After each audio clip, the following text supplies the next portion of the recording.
مختصر سی چند چیزیں آپ کے سامنے رکھتے ہیں. ایک اہم آیت اس میں آئی ہے. میں تفسیر سننے کے پہلے آداب بھی بتا دوں. قرآن پڑھنے کے بھی آداب اور تفسیر سننے کے بھی آداب. ظاہر سی بات ہے کچھ آداب وہ ہیں جو ظاہر سے تعلق رکھتے ہیں. وضو سے ہونا چاہیے نماز قرآن پڑھنے کے لیے. لا یمسہ الا المطہرون. اس کو صرف اور صرف پاکیزہ لوگ چھوئیں گے. کس کو؟ قرآن پاک. تلاوت کرنے کے لیے وضو شرط ہے یا نہیں؟ چھونے کے لیے سب کو پتا ہے. ادب یہی ہے, ظاہری ادب یہ ہے کہ پاک رہے, جنوبی نہ رہے, حیض و نفاس والی عورت نہ رہے. قرآن پاک کے لیے یہ ظاہری آداب ہوئے. کچھ باطنی آداب بھی ہیں. قرآن پڑھنے کے لیے کچھ باطنی آداب بھی ہے. تم 10 بار نہا لو, 10 بار وضو کر لو, قرآن کو ظاہری آداب کے اعتبار سے چھو تو سکتے ہو. باطنی آداب میں سب سے پہلی شرط یہ ہے قرآن پڑھنا ہو یا سننا ہو تو عشق مصطفیٰ ہونا چاہیے. بغیر حب مصطفیٰ کے اگر قرآن پڑھے گا تو پھر گمراہی کی طرف بھی جا سکتا ہے. قرآن تو قرآن ہے. حدیث رسول کے بارے میں کہا گیا, بخاری شریف کے بارے میں, بے عشق مصطفیٰ جو پڑھتے ہیں بخاری آتا ہے, بخار ان کو آتی نہیں. بخار آ جائے گا لیکن بخاری نہیں آئی. جب بخاری کے لیے عشق مصطفیٰ ضروری ہے تو پھر قرآن کے لیے کتنا ہے.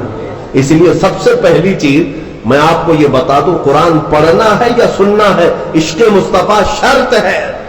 شرط ہے. محمد کی محبت دین حق کی شرط اول ہے. اسی میں ہو اگر خامی تو سب کچھ نامکمل ہے. قرآن کی ایک آیت سنا ہوگا نا آپ نے, لقد جاءکم من اللہ نور, قد جاءکم من اللہ نور و کتاب مبین. مشہور آیت. اللہ فرماتا ہے بے شک اللہ کی طرف سے ایک روشن کتاب, قد جاءکم من اللہ نور و کتاب مبین. بے شک اللہ کی طرف سے ایک نور آیا اور ایک روشن کتاب. کیا چیزیں آئی اللہ کی طرف سے؟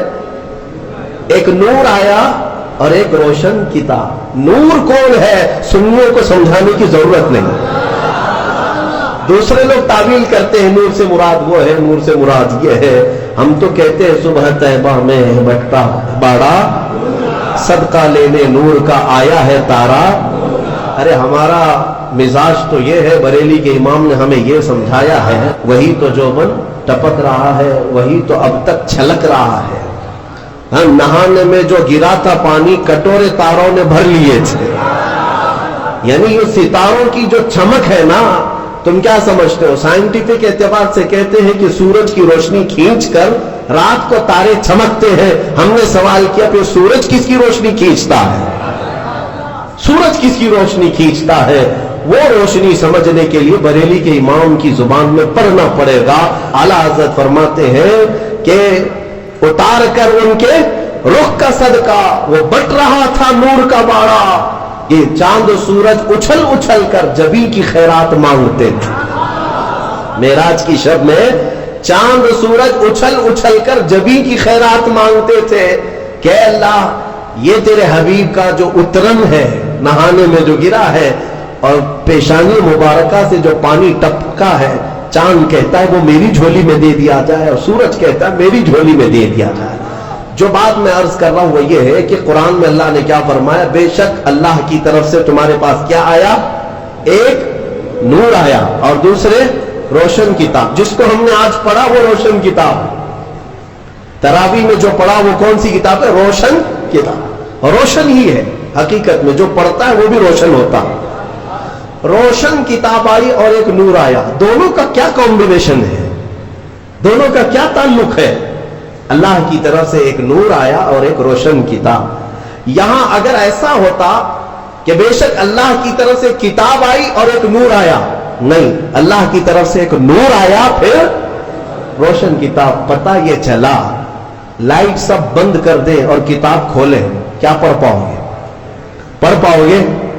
ساری لائٹ میں بند کرتا ہوں, تمہارے سامنے کتاب رکھتا ہوں, پڑھو, کچھ نہیں پڑھ پاؤ گے. ادھر سے ادھر انگلیاں پھیر سکتے ہو. پڑھنے کے لیے روشنی ہونا یہ ضروری ہے. بغیر روشنی کے کتاب نہیں پڑھی جا سکتی. اسی لیے آیت میں اللہ نے فرمایا بے شک اللہ کی طرف سے پہلے کیا آیا؟ نور آیا, پھر کیا آئی؟ روشن کتاب. اب اس روشن کتاب کے لیے یہ کرنٹ والی لائٹ نہیں، نور مصطفیٰ کی روشنی ضروری ہے.